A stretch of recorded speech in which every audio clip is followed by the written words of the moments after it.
Magandang araw po mga kasundo. Ito po si Kuya Bari. Naku, ito na naman at ako'y sinisipon. Kaya't pagpasensyahan nyo na po ang aking boses. Anyway, ito na po ang kwento. Magandang araw po sa inyong lahat. Ganon din sa lahat ng kasundong nakikinig ngayon na walang sawang nakikinig sa inyong YouTube channel. Ako po si Isaac. Ang kwentong ibabahagi ko po ngayon ay isang istoryang may kaugnayan sa mga bertud ng iba't ibang aswang. Isang kwentong hango mismo sa tunay na karanasan ni Arcel, ang kaibigan ng aking tatay.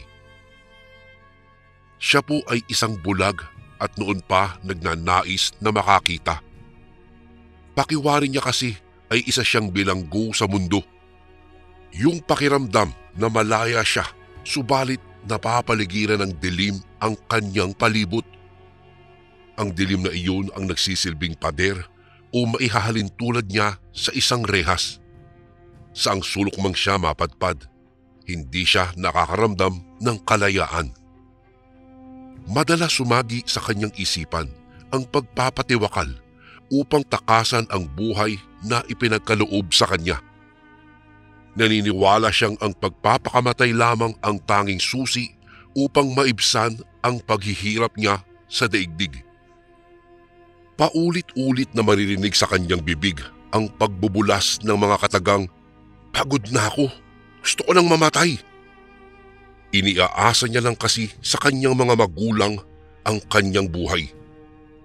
Hindi niya maiwasan ang ma-stress sapagkat tumatanda na rin ang kanyang mga magulang. Gustuhin man niyang tumulong sa kanyang mga magulang pero hindi niya magawa-gawa ito dahil sa kanyang kapansanan. Palagi siyang mag-isa sa buhay at walang kaibigan na mapagsasabihan ng kanyang mga problema.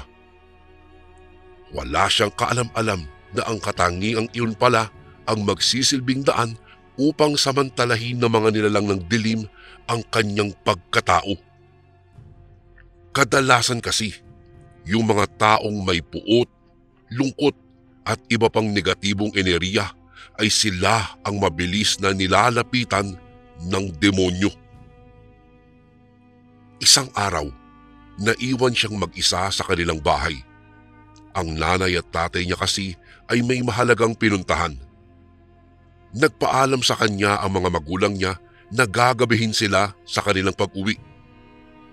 Pumayag naman si Arcel dahil mas gusto niya ang mapag-isa.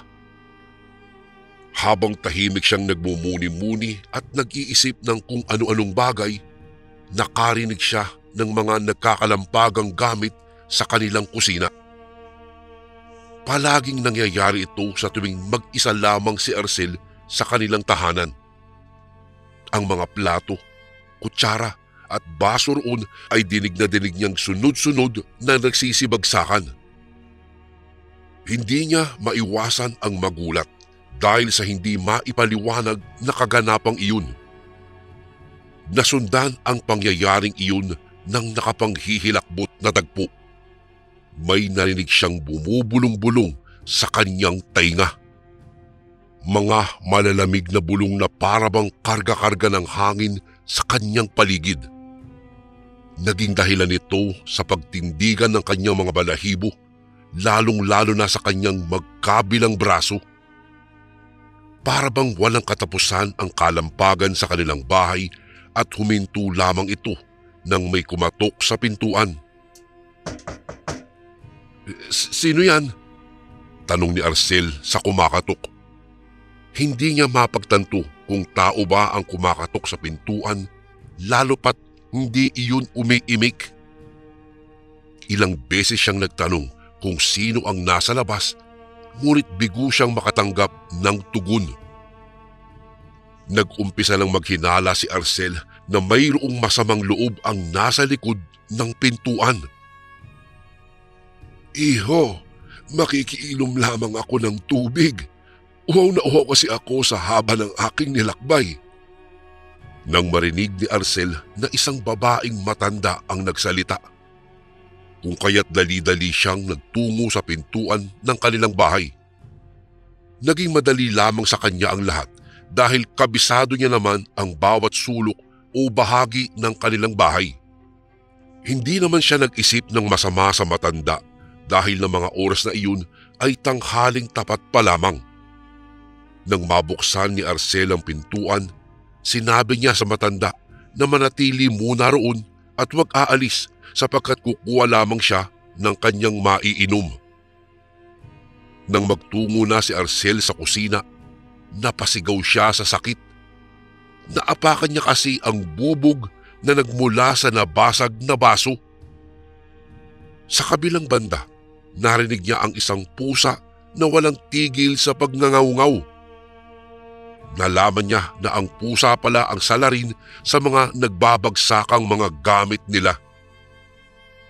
Kahit mahapdi ang sugat sa paa, ipinagpatuloy pa rin ni Arcel ang pagkuha ng tubig at dinala niya iyon sa matanda.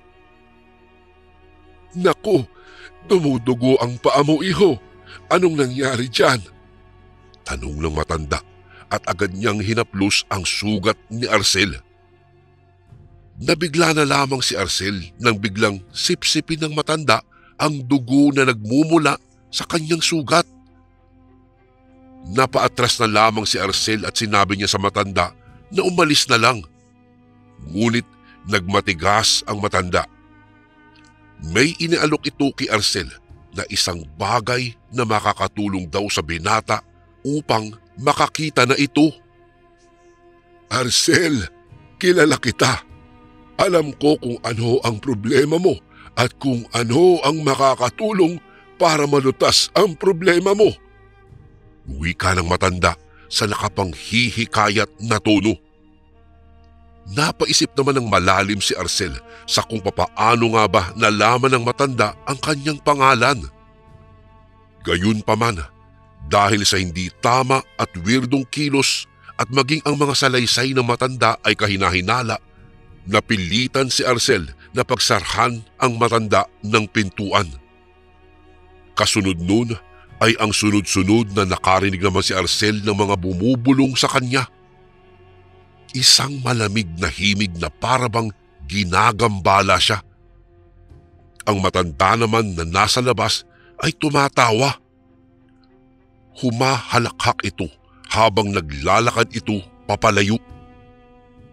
Dinig na dinig ni Arcel ang halakhak ng matanda kahit pa nasa malayo na ito.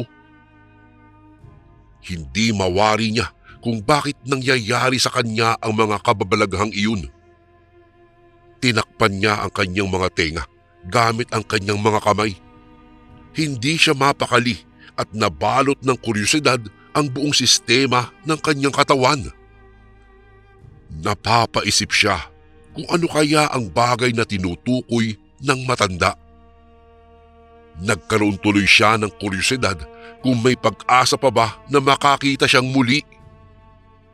Magdamag na hindi na nawala sa kanyang isipan ang sinabi ng matanda hanggang sa tuluyan ng gumabi pero hindi pa rin nakakauwi ang mga magulang ni Arcel. Kinakabahan na si Arcel ng mga sandaling iyon dahil may naririnig siyang mga kaluskos sa labas ng kanilang bahay.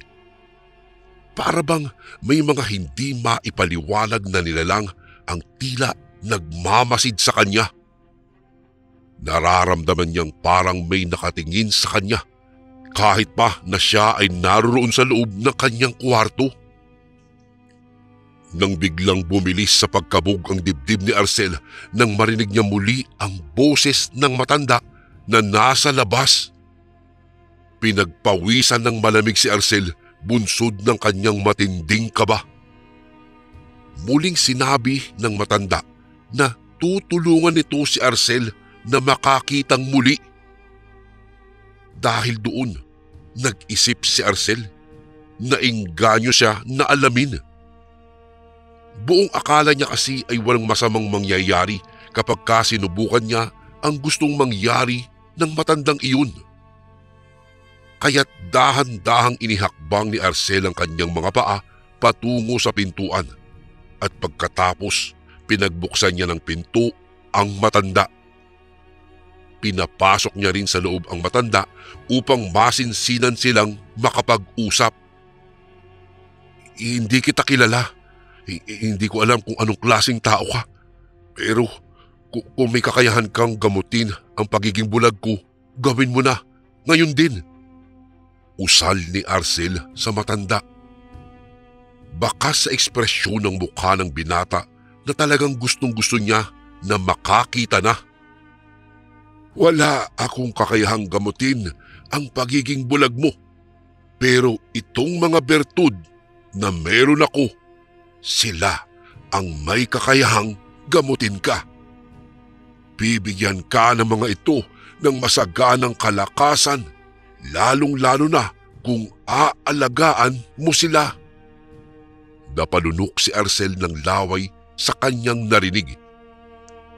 Napatanong siya sa matanda kung ano nga ba ang mga bertud na tinutukoy nito at saan ito nagmula. Ito ay mga bertud na nagmula sa iba't ibang mga aswang.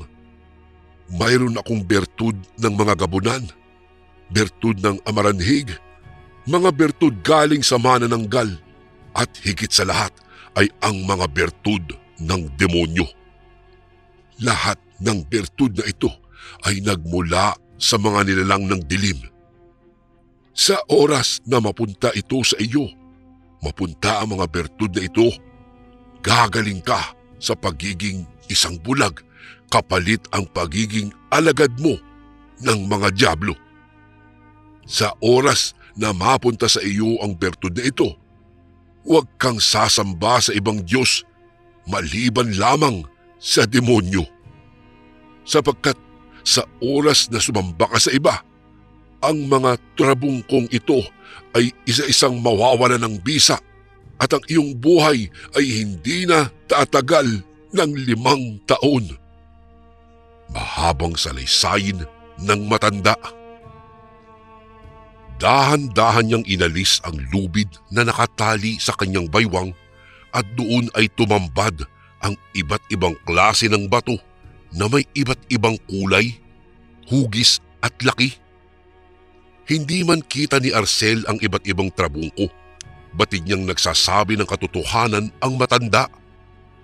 Kahit pa alam niya na may kapalit sa oras na mapunta sa kanya ang mga bertud, buong puso niya pa ring tinanggap ang mga ito. Wala kasi siyang ibang hangad kung hindi ay ang makakita. Ayon pa sa matanda, may mga katulad din siya na nasa iba't ibang panig ng mundo. Layunin daw ng mga kagaya nila ay ang tumulong sa mga nangangailangan. At si Arcel nga ang nakikita niyang higit na mas kailangan ang mga bertud. Ang matandang ito ay maihahalin tulad sa mga sinaunang babaylan o mga ermitanyo. Ang kaibahan lamang, sila ay sumasamba sa dyablo. Dagdag pa nito, masyado na raw siyang matanda at nagnanais ng magpahinga. Pagod na raw ito kaya nais na nitong ipasa kay Arcel ang mga taglay niyang bertud. Dahil buong tinanggap ni Arcel ang alok ng matanda, ipinasa sa kanya ang mga pambihirang bertud. Ibinigay ng matanda ang mga bato na nakapalibot sa kanyang baywang. Pagkatapos, hinawakan niya ang panga ni Arcel at inutusang ngumanga ang binata.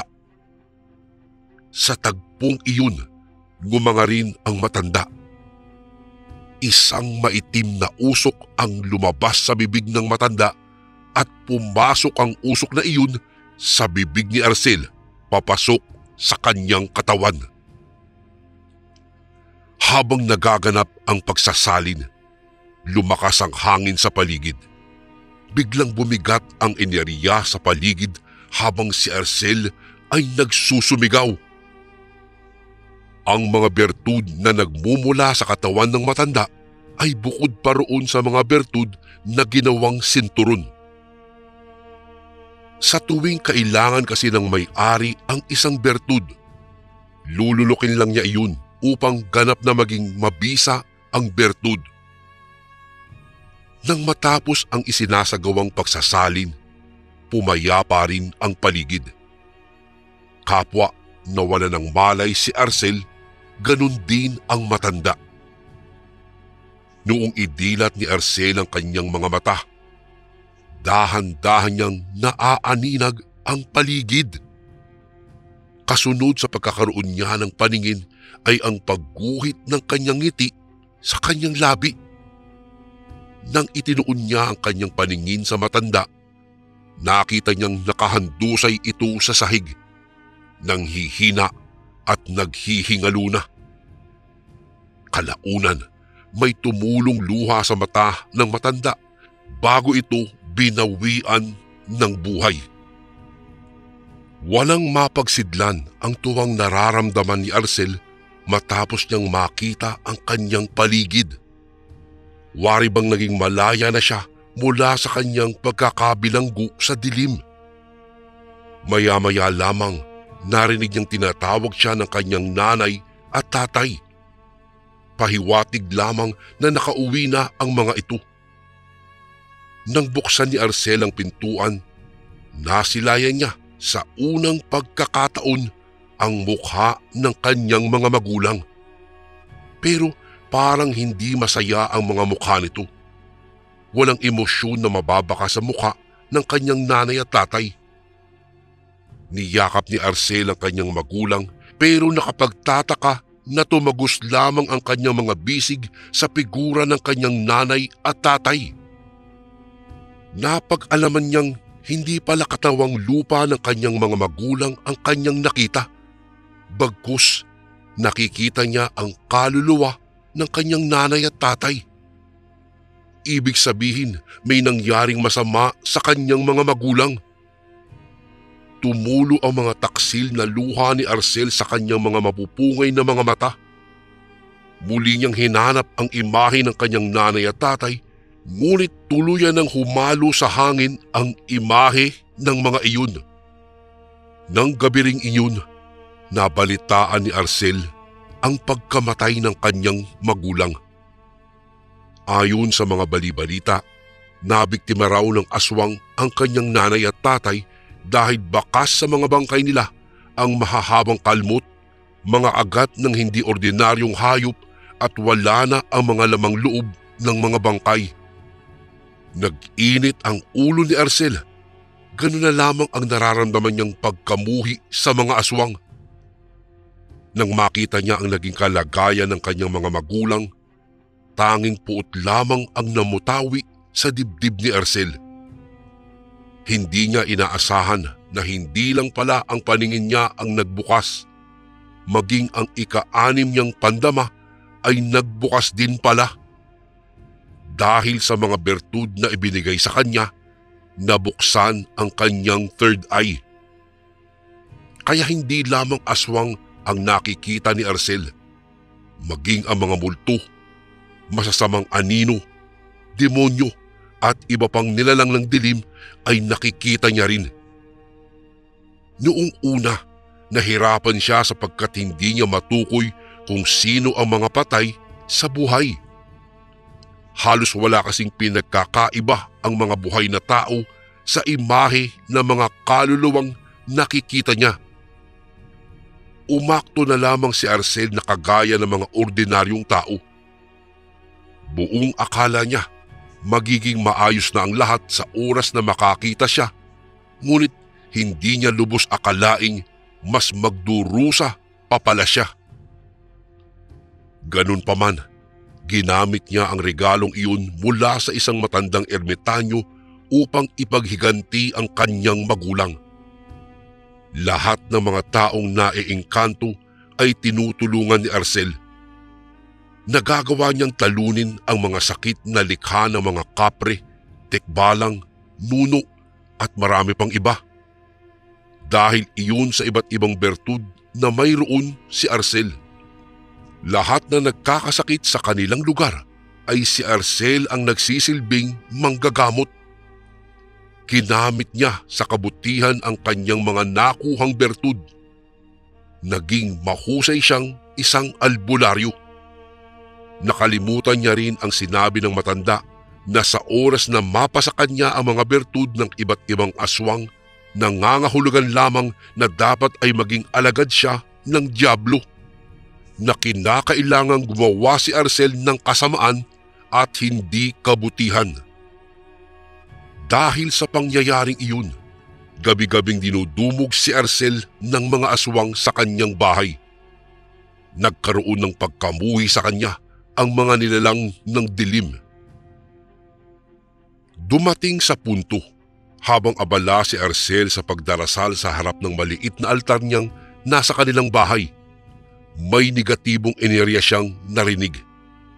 Waring sinusubok ng mga elementong iyon ang kanyang pananampalataya. Naulinigan niyang may tumatawa habang sinasambit niya ang isang banal na dasal. Layon ng nilalang na iyon na guluhin si Arcel sa isinasagawa niyang panalangin. Kahit ganoon, minainam pa rin niya ang manatiling nakapikit habang ipinagpapatuloy ang kanyang pagdarasal. Maya-maya lamang, isa-isang namatay ang apoy sa bawat kandilang sinindihan niya. Marahan niyang iminulat ang kanyang mga mata at ang tanging nakikita niya ng mga sandaling iyon ay ang walang humpay na pagliliparan ng mga kurtina sa bawat bintana ng kanilang bahay. Paikot na inilibot ni Arcel ang kanyang tingin sa loob ng kanilang bahay. Ang mga pintuan ng aparador ay salitang nagbubukas at nagsasara ng kusa. Nakapanghihilakbot ang bawat sandali, ngunit nanatiling matatag ang loob ni Arcel. Hindi siya nagpatinag sa gitna ng paniniil ng nilalang na iyon na hindi niya matukoy. Alam kong kampon ka ng demonyo, kaya sinusubukan mo ako, no? Kahit anong gawin niyo, hindi niyo ako malilinlang. Sigaw ni Arcel na lalo pang ikinabigat ng puwersa sa paligid. May naaninag siyang anino na mayroong sungay at nagpalipat-lipat ang nilalang na iyon sa lahat ng kwarto sa bahay ni na Arcel. Pilit hinuhuli ni Arcel ang imahe ng anino, pero isa lang ang pagkakalarawan niya roon. Iyon ay ang nilalang ng mga dyablo. Ang sirang radyo na nakapatong sa itaas ng aparador ay biglang tumunog.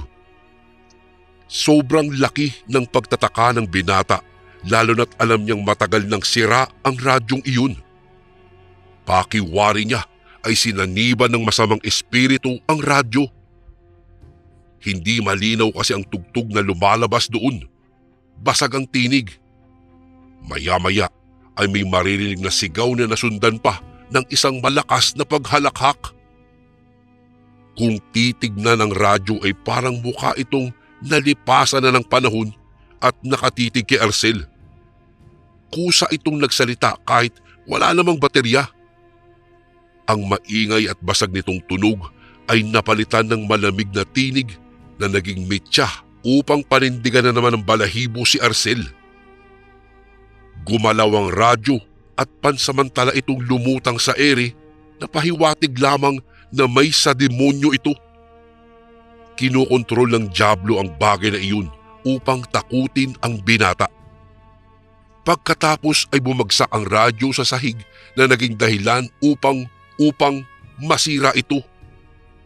Kahit tinutudyo na si Arcel ng mga demonyong may galit sa kanya, ay naging matapang pa rin siya. Napagpasyahan niyang ipagpatuloy ang naudlot niyang pagdarasal. Muli niyang sinindihan ang mga kandilang namatay. Nang muling nagkaroon ng apoy ang bawat kandila, binaybay muli ng labi ni Arcel ang isang panalangin. Muli na naman siyang pinatitigil ng mga nilalang, pero malakas ang pananampalataya ni Arcel. Anuman ang gawing pang-aabala ng mga dyablo sa paligid ay hindi siya nagapi. Kahit sobrang lakas pa ng hangin, hindi pa rin namamatay ang kandila.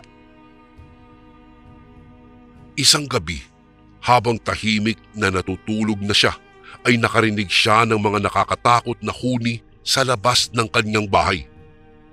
May lagabog din siyang naririnig sa kanilang bubong. Madalas ding may umaaligid-aligid na mga malalaking itim na aso sa kanyang bahay tuwing gabi. Ngunit imbis na matakot sa mga nilalang na iyon, mas nagagalit lamang siya. Bumabalik kasi sa kanyang alaala ang pagkamatay ng kanyang mga magulang. Sa tuwing nakikita niya ang mga aswang, ay paghihiganti lamang ang pumapasok sa kanyang isipan. Mula nga sa kanyang pagkakahiga ay bumangon siya.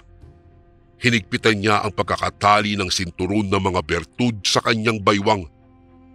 Pagkatapos, kinuha ni Arcel ang kanyang matalas na sundang na magsisilbi niya ring pananggalang laban sa mga mapanghasik na aswang. Hindi na niya hinintay pa na makapasok sa loob ng kanyang bahay ang mga aswang. Bagkus, kusa siyang lumabas at hinamon ang mga nilalang na iyon. Kung talagang matapang kayo, magharap tayo. Hindi yung puro lang kayo pananakot. Singhal ni Arcel kasunod sa paglundag ng itim na nilalang sa kanyang pwesto. Tinamaan siya ng mahahabang kuko nito sa kanyang pisngi.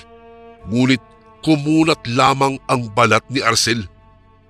Tumalbog lamang ang kuko ng aswang sa kanyang pisngi.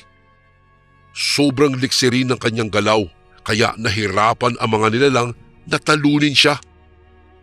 Sunod-sunod ang naging pag-atake ng mga ito sa kanya, ngunit ni isa ay walang nagtagumpay na talunin si Arcel. Natakot bigla ang mga aswang sa pambihirang galaw ng binata. Nagsipag-atrasan ang karamihan sa kanila at ang iba naman ay tuluyan ng tumakas palayo sa takot na mapatay sila. Nagsipagtakasan na ang ibang aswang maliban lamang sa isa na matapang nananatili. Lumundag ito patungo sa direksyon ni Arcel at inalaya nito ang binata ng sunod-sunod na pagkalmot.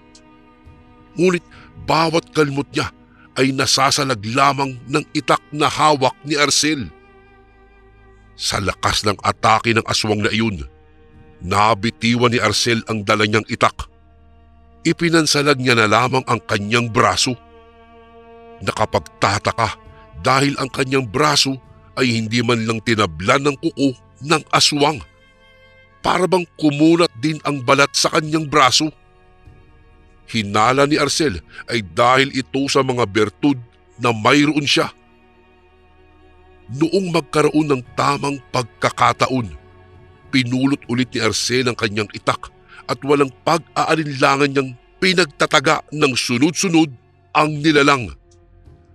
Ngunit imbes na manghina ito, ay mas lalo pa itong nagalit at lumakas. Tinamaan si Arcel ng malakas na suntok ng aswang na ikinatalsik niya sa isang malaking puno. Dudukutin na sana nito ang lamang loob ng binata. Mabuti na lamang dahil biglang nagkaroon ng tiyempo si Arcel. Nagawa niyang tusukin ang mata ng nilalang gamit ang kanyang dalawang daliri. Umangil ng napakalakas ang aswang at nabitiwan nito si Arcel. Habang iniinda ng nilalang ang sakit, agad na pinulot ni Arcel ang itak at makailang beses niyang pinagsasaksak sa likod ang aswang. Tumagos ang pagkakabaon ng itak sa dibdib ng aswang. Dahil doon, nalagutan ng hininga ang nilalang. Maya-maya'y nagpalit ng anyo ito at naging isang tao ito. Malaki ang pasasalamat ni Arcel sa Diyos dahil napagtagumpayan niya ang mga hamong iyon sa kanyang buhay.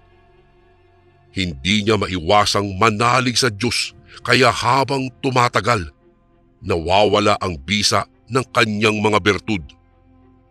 Napapansin niya rin na ang kanyang kakayahan sa panggagamot ay unti-unti nang nawawala.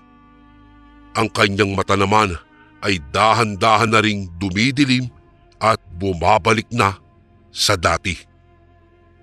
Hindi nagtagal, isinuka ni Arcel ang mga bertud na isinalin sa kanya ng nakilala niyang matanda. At tuluyang nangang nagdilim ang kanyang tingin hanggang sa bumalik na sa dati ang pagiging bulag niya. Kahit ganun pa man, hindi pinigilan ni Arcel ang manampalataya pa rin sa kinikilala niyang Panginoon. Dahil sa pangyayaring iyon, napansin niyang nilubayan siya ng mga masasamang enerhiya sa kanyang paligid. Wala na ring mga aswang ang gumagambala sa kanya. Ang mga trabungko ni Arcel na wala ng bisa ay inilibing niya sa isang malaking hukay. Wala na siyang balak pa na gamitin iyon sapagkat galing naman ang mga bertud ng mga aswang sa masasama. Mas nanaising pa raw niyang maging isang bulag kaysa ang makakita, ngunit puno naman ng suliranin. Nakontento na lamang ang binata sa buhay na ipinagkaloob sa kanya ng may kapal. Bulag man siya, pero mas nagkaroon siya ng kaliwanagan sa buhay. Nabatid niyang higit na mas epektibo ang panalangin laban sa mga masasamang gawi na umuusbong dito sa mundong ating ginagalawan. Mas makapangyarihan pa rin ang salita ng Diyos at walang kahit na anong mutya ang makakatumbas nito. Hanggat bukas ang ating mga puso para sa Panginoon, mananatili tayong sa Kanya. Sa ganitong paraan, walang masamang elemento ang makakaangkin sa atin. Kuya Bari, dito ko na po tatapusin ang aking kwento at sana'y maitampok mo rin ito sa mga darating na araw. Lubos na gumagalang, Isaac. At ito naman po ang ating pangalawang kwento para sa araw na ito. Isang mapagpalang araw po sa inyo mga kasundo. Tawagin niyo na lang po ako sa pangalang Meldin. Ang edad ko po ay 37 na at nakatira dito sa lalawigan ng Bulacan. Nais ko lang pong ibahagi sa inyo ang isang karanasan ng aking ama at ng kapatid na babae na si Ate Hana nang minsang magbakasyon sila. Naganap ang pangyayaring ito taong 1989 doon sa lugar ng Mindanao. Hindi ko na po babanggitin ang eksaktong lugar kung saan po naganap ang pangyayari mga kasundo bilang respeto na rin po sa mga taong naninirahan doon. Itong mga panahong ito, kasalukuyang nagbabakasyon ang aking mga magulang sa probinsya ng aking ama sa Mindanao. Kaunting description lang po sa baryong kung saan nakatira ang mga magulang ng aking ama. Ang bahay po nila ay nasa liblib na baryo na po. Mayroong palayan ding silang pag-aari at may mga alagang kalabaw ang aking ama na pinapaalagaan niya sa kanyang mga kapatid habang nasa Maynila pa po siya. Ang aking kapatid naman po na si Ate Hana ay talagang nawiwili po noong makarating siya sa lugar ng aking ama. Kaya kapag nagpapastol po ng kalabaw ang aking ama tuwing madaling araw ay maagang gumigising si ate para sumama dito. Noong una ay ayaw pumayag ng aking ina at ng aking ama dahil baka raw mapaano si Ate Hana sa daanan. Lalo na't madaling araw pa lang at baka mamaya ay may matapakang ahas ito o kaya ay may makasalubong silang mga mababangis na hayop sa daanan. May dadaanan po kasi silang talahiban mga kasundo bago makarating sa palayan kung saan magpapastol ang aking ama. Hay naku, hayaan mo na lang yung anak mo, Emily. Napakatigas talaga ng ulo niyan. Gustong gusto talagang sumama eh. Panimula ng aking ama.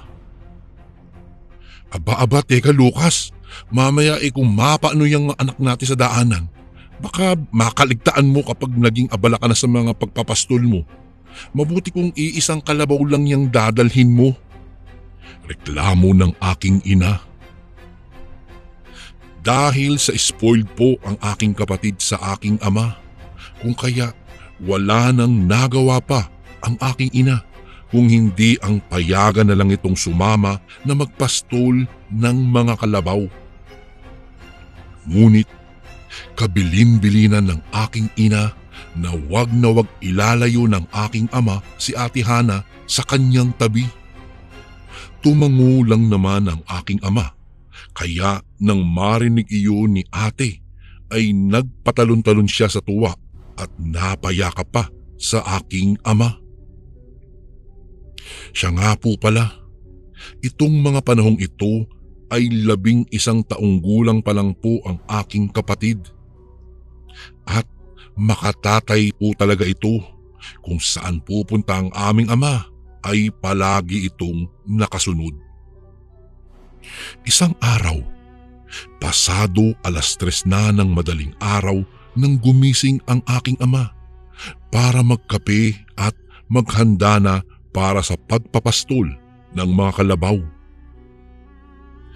Gising na rin ang aking lola ng mga oras na iyon dahil maghahanda rin ito para pakainin ang mga pato at itik doon sa likuran ng bahay. Ayon pa sa kwento ng aking ama, habang nagkakape umano siya nang biglang nakarinig siya ng tunog ng wakwak sa paligid. Kaya napatingin siya sa may balkonahe at nagwikang, "Uy, umuwi ka na! Umuwi ka na sa inyo! Ano, wala ka bang nabiktima kaya inuumaga ka na?" Narinig niyang unti-unting umanong humina ang huni ng wakwak. Pagkatapos ay may nasipat siyang kakaibang manok na kasing laki umano ng pabo at nagbabaga ang mga mata sa dilim. Napakunot-noo ang aking ama at tinitigan niyang mabuti ang manok na kanyang nakita dahil baka namamalikmata lang siya. "Nay, may alaga ba kayong pabo dito?" tanong ng aking ama kay Lola Biseng. "Ito talagang si Lucas oh. Mag-iisang linggo ka nang nagbabakasyon dito sa atin eh. Hindi mo ba alam o hindi mo kabisado kung ano yung mga alagang hayop natin?" Balik na tanong ni Lola Biseng sa aking ama. Hindi naman po sa ganun, Nay. Pero may nakita po kasi akong pabo dito malapit sa harapan ng bahay niyo. Sagot ng aking ama dito. Napakunot-noo naman si Lola at nagmamadaling lumapit sa aking ama para makasigurado kung ano ang sinasabi nito at nagsasabi ba ng totoo ang aking ama. Ayon kay Lola, nang tuluyan na siyang makalapit sa aking ama, ay nanindig ang kanyang mga balahibo dahil sa kitang-kita niya ang napakalaking manok na nakatingin sa gawi nila. Kaya bago pa man mahipnotismo ng nilalang ang aking ama, ay kaagad itong hinampas ni Lola sa bato. Anya pa, para umanong naalipungatan ng aking ama nang hampasin siya ni Lola. At noong tignan niya ulit kung saan nakapwesto ang manok, ay bigla na lang iyong nawala, kasabay sa malakas na paghuni ng wakwak. "Aswang ang nakita mo, anak. Kahit kailan ay hindi pa tayo nakapag-alaga ng pabo," wika ni Lola at may inusal itong orasyon sa aking ama at iniihip iyon sa ulo nito. Pantanggal umano iyon ng marka ng aswang kung sakali mang namarkahan ang aking ama. Ayon din kay Lola, marahil nalaman umano ng mga aswang na may bagong salta sa kanilang baryo, kaya pinararamdaman nito ang aking ama. Ayon pa sa kanya, mabango raw po kasi sa mga aswang ang bagong salta sa probinsya, O kaya ay kung matagal ka nang nawala sa baryong iyon tapos bigla kang magbabakasyon. Matapos ang pangyayari ay binaliwala ng aking ama na para bang walang nakitang kakaiba noong madaling araw na iyon. Bago ko po ipagpatuloy ang kwentong ito ay may request sana ako sa iyo kasundo. Isang pindot lang ito kasundo sa subscribe button namin. Malaking tulong po ito sa amin kasundo upang mapagpatuloy pa namin ang mas marami pang magagandang kwento. Salamat sa pag-subscribe mo, bagong kasundo.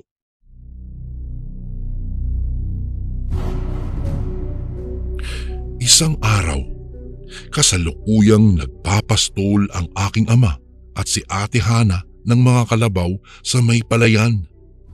Nang sa di inaasahan ay bigla na lang nakarinig ang aking ama ng mahihinang huni ng wakwak. Anya pa, sobrang nakakapanindig balahibo ang narinig niyang huni ng wakwak na para bang bumubulong na lang iyon sa kanyang tainga. Kaya naman, mabilis na kinarga ng aking ama si Ate Hana at walang pag-aatubiling nagmamadali ng maglakad pauwi ng bahay. Lintik na aswang ka. Mag-aalas 4 na ng madaling araw nang aaswang ka pa rin. Nagmamatabang na wika ng aking ama sa sarili. Ngunit ang nasa kaloob-looban niya ay takot na umano siya. Pero nilalakasan na lang niya ang kanyang loob dahil sa kasama niya ang aking kapatid ng mga oras na iyon. Habang naglalakad ang aking ama ay naramdaman niyang kumakaluskos ang mga dahon sa gilid ng daanan. Kasabay noon ang mahihinang huni ng wakwak. Kung kaya mas minadali pa niya ang kanyang paglalakad para makarating kaagad sa kanilang bahay. Pakiramdam kasi ng aking ama ng mga sandaling iyon ay nakalutang na lang ang kanyang mga paa at hindi na tumatapak sa lupa sa kadahilanang sobrang bilis na ang kanyang paglalakad hanggang sa tuluyan na siyang tumakbo buhat-buhat ang kapatid ko. Ilang sandali lang ay bigla na lamang siyang napahinto sa pagtakbo nang makarinig siyang ng isang pagaspas ng pakpak sa itaas niya. At may naamoy rin siyang kakaibang mabaho na animoy ipot ng manok. At noong tumingala siya ay nanlaki ang kanyang mga mata at napaatras dahil sa may nakikita siyang napakalaking ibon na lumilipad sa itaas at pabulusok sa kinaroroonan niya. Kaya agad tumakbo ang aking ama papasok sa talahiban para hindi siya makapitan ng aswang na humahabol sa kanila. "Kumapit ka lang anak ha, huwag kang bumitaw kay tatay," wika ng aking ama kay ate habang karga-karga niya ito. Mabuti na lang at nakapasok kaagad siya sa talahiban bago pa siya kamuntikang maabot ng aswang. Noong nasa talahiban na ang aking ama ay tuloy-tuloy pa rin ang kanyang pagtakbo. Sugat-sugat ang kanyang kamay at braso dahil sa matalas na talahib. Habang binabaybay niya ang gilid ng daanan sa mga talahiban at malalaking puno para hindi siya malito at mawala papunta sa bahay. Nasipat pa ng aking ama ang aswang na lumilipad sa itaas ng mga punong kahoy at hindi makalapit sa kanya.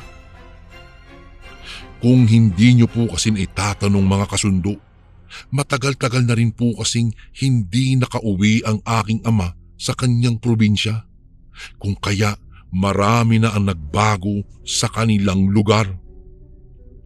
Maya-maya'y bigla siyang dinagit ng aswang mula sa itaas, ngunit mabilis ang kanyang pagkilos.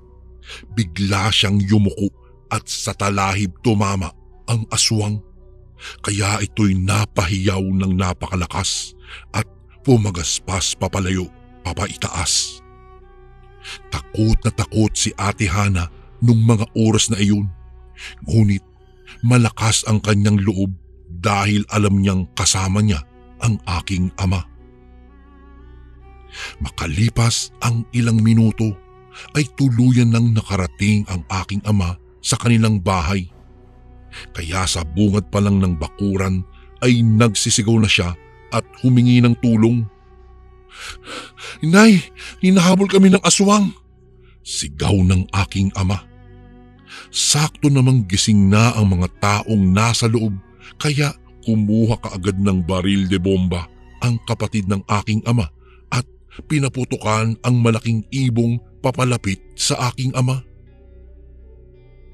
Noong matamaan ang nilalang ay umangil na naman ito ng napakalakas bago lumipad na papalayo. Kaagad namang pinapasok siya sa loob ng bahay. Sugat-sugat ang mga paa ng aking ama nang tingnan niya iyon. Dahil sa tumama iyon sa mga tinik ng kahoy at mga nakausling bato. Ngunit kahit ganun pa man ay hindi niya ininda ang sakit na nararamdaman niya. Makatakas lang sila doon sa nilalang. Matapos po ang pangyayaring iyon, Kuya Bari, ay hindi na nagpapastol pa ang aking ama ng madaling araw. Hindi bali na daw na tanghaliin pa siya sa trabaho. Wag lang makasagupa ulit ang aswang. Hanggang dito na lang po ang aking kwento, Kuya Bari. Maraming salamat po sa pagbasa ng aking email. Gumagalang, Meldin. And again, maraming salamat po mga kasundo. Don't forget to subscribe and i-click nyo lang po yung bell na button para updated po kayo sa mga upcoming videos namin na paparating. Maraming salamat po ulit. God bless and ingat po lagi dyan.